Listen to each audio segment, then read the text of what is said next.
In a world obsessed with milestones, graduations, promotions, weddings, or that elusive someday when everything falls into place, happiness often feels like a distant prize. We chase it through checklists and contingencies.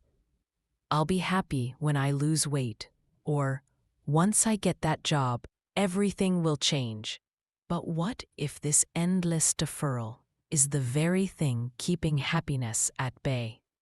What if, instead of waiting for the stars to align, you decided to claim it right now?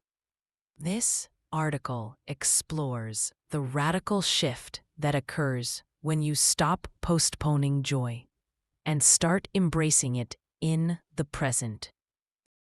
The trap of conditional happiness. Most of us grow up conditioned to view happiness as a reward for achievement. Society reinforces this with narratives of success, the rags to riches stories, the happily ever after endings in movies, and the highlight reels on social media. We tie our emotional well-being to external validators, money, relationships, status, believing that once we acquire them, contentment will follow. Psychologically, this makes sense. Humans are wired for anticipation. Dopamine surges not just from rewards, but from expecting them. Yet this wiring can backfire.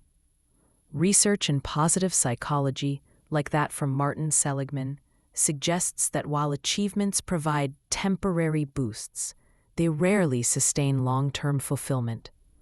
We adapt quickly, what psychologists call hedonic adaptation, and soon find ourselves chasing the next high. The result? A cycle of perpetual waiting, where happiness remains just out of reach, always contingent on the next big thing. Consider the average person. They delay vacations until retirement, put off hobbies for when there's time, or withhold self-compassion until they've earned it. This mindset turns life into a holding pattern, where the present is merely a bridge to a hypothetical future. The cost of perpetual postponement. Waiting for happiness isn't harmless. It exacts a toll. Emotionally, it breeds dissatisfaction and resentment. When life doesn't deliver on our timelines, we feel cheated, leading to anxiety, depression, or burnout. Physically, chronic stress from unmet expectations can manifest as sleep issues, weakened immunity, or even heart problems. On a deeper level, this waiting erodes our agency. By outsourcing happiness to external events, we surrender control. What if the promotion never comes? What if the relationship ends? Suddenly, years have slipped by in quiet desperation. As the philosopher Seneca noted centuries ago, while we are postponing, life speeds by. In waiting, we miss the richness of the now, the small joys, the unexpected connections, the simple act of being alive. Moreover, this habit distorts our perception. We overlook what's already good because our focus is fixed on what's missing.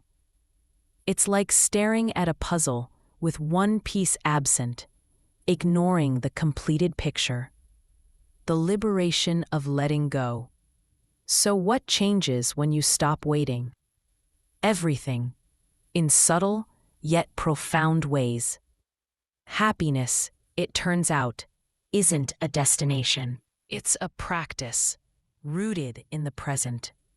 By decoupling joy from future conditions, you reclaim it as an internal state, available anytime. Imagine waking up and deciding that today, regardless of circumstances, you'll find pockets of contentment. This shift fosters mindfulness, paying attention to the sensory details of life, the warmth of sunlight, the taste of a meal, the rhythm of your breath. Studies from mindfulness pioneers like Jon Kabat-Zinn show that such practices rewire the brain, increasing gray matter in areas linked to emotional regulation and reducing activity in the amygdala, our fear center. Stopping the wait also invites gratitude.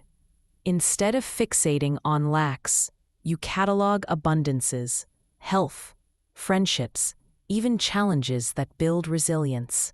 This isn't naive optimism, it's a strategic reframing that amplifies positive experiences. Over time, it creates a feedback loop where happiness begets more happiness. Creativity flourishes too. Freed from the pressure of perfect conditions, you experiment more boldly. Artists, entrepreneurs, and innovators often thrive not by waiting for inspiration, but by showing up daily, embracing imperfection. As author Elizabeth Gilbert puts it, curiosity over fear drives true fulfillment. Practical steps to break the cycle, transitioning from waiting to living, isn't automatic, but it's achievable with intentional actions.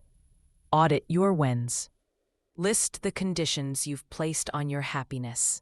For each, ask, what if I pursued joy without this? Challenge the assumptions. Does that new car really guarantee bliss? Cultivate daily rituals. Build habits that anchor you in the present.